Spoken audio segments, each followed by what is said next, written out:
Alors,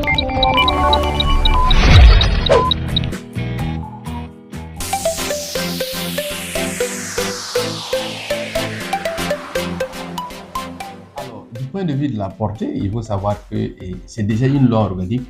Donc, hiérarchiquement, cette loi se situe au-dessus des autres normes, des autres lois sur la presse et des autres lois. C'est-à-dire que les autres lois qui vont régir la communication ne peuvent pas déroger à la loi organique. Donc, il faut savoir que c'est une grande loi qui va se situer donc au sommet donc du droit de la communication au Burkina Faso. Aucune autre loi ne peut déroger, en dehors de la Constitution qui est la loi fondamentale, ne peut déroger donc à la loi organique sur le Conseil supérieur de la communication. Également, il faut noter que avec vraiment l'encadrement qui a été fait, il faut savoir que l'espace numérique au Burkina Faso sera maintenant surveillé. Nous n'avons pas la prétention de pouvoir, à travers cette loi, et en tout cas, surveiller toutes les plateformes ou encore indiquer tous les problèmes qui se posent actuellement sur le terrain de la communication au public ou encore sur la toile. Mais nous savons que, en tout cas, il y a un début de régulation, un début de surveillance donc de ces contenus sur Internet qui vient de commencer aussi comme ça au Burkina Faso.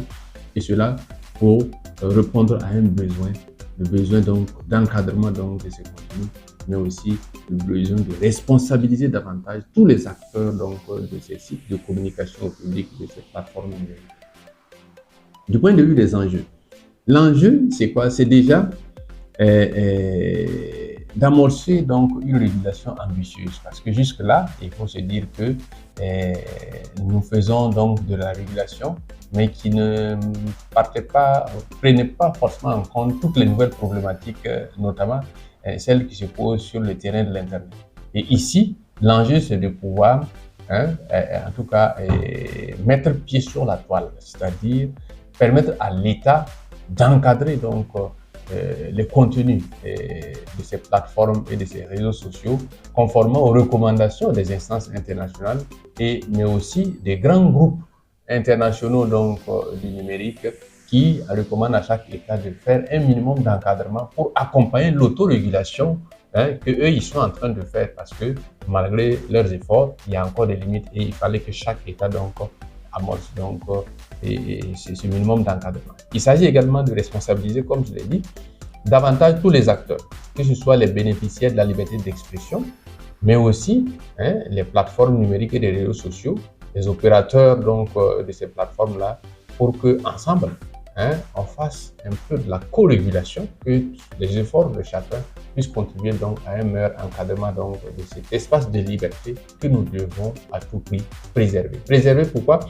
Parce que nous nous rendons compte que en même temps que ces espaces de liberté nous permettent donc de travailler, de nous épanouir, de nous exprimer librement, et ils constituent également un danger pour la paix sociale, pour la cohésion nationale, pour l'unité nationale et même pour la sécurité publique. Voilà pourquoi ici l'enjeu était donc vraiment de faire en sorte que l'exercice de la liberté d'expression sur la toile soit préservé et que cette liberté d'expression ne comporte pas donc des menaces graves à la paix, à l'intérêt général, à la sécurité publique, à la stabilité.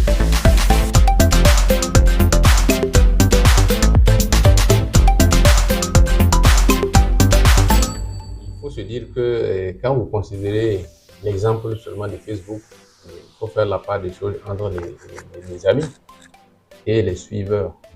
Les suiveurs. Donc c'est différent. Quelqu'un ne peut avoir plus de 5000 amis, mais il peut avoir des milliers et des milliers de followers. Vous voyez déjà la différence. Voilà. Donc c'est pour vous dire que ici, à la mise en œuvre, nous verrons concrètement quelle politique de régulation il faut mettre en place, quel mécanisme de régulation il faut mettre en place pour qu'il soit efficace pour prendre en charge donc en tout cas ces nouvelles problématiques soulevées. Ça veut dire quoi concrètement? Quand on considère donc les pages qui devront être soumises à régulation, je peux dire que c'est vraiment fastidieux. Mais nous parlons ici d'un projet de loi avec la volonté du gouvernement qui a en tout cas fixé la barre en tout cas à 5 000. Mais rien ne nous dit que, en tout cas à l'adoption de la loi, après les débats à l'Assemblée nationale, cela ne peut pas évoluer. Peut-être que ça peut remonter à 10 000, ce qui va véritablement, en tout cas, diminuer donc la charge de travail qui attend le Conseil de la communication. Et même si ça restait à 5 000, il suffit que l'État donne les moyens conséquents aux GSC pour qu'ils puissent s'équiper donc en technologie, mais aussi pour qu'ils puissent renforcer ses compétences humaines, compétences techniques pour pouvoir prendre en charge.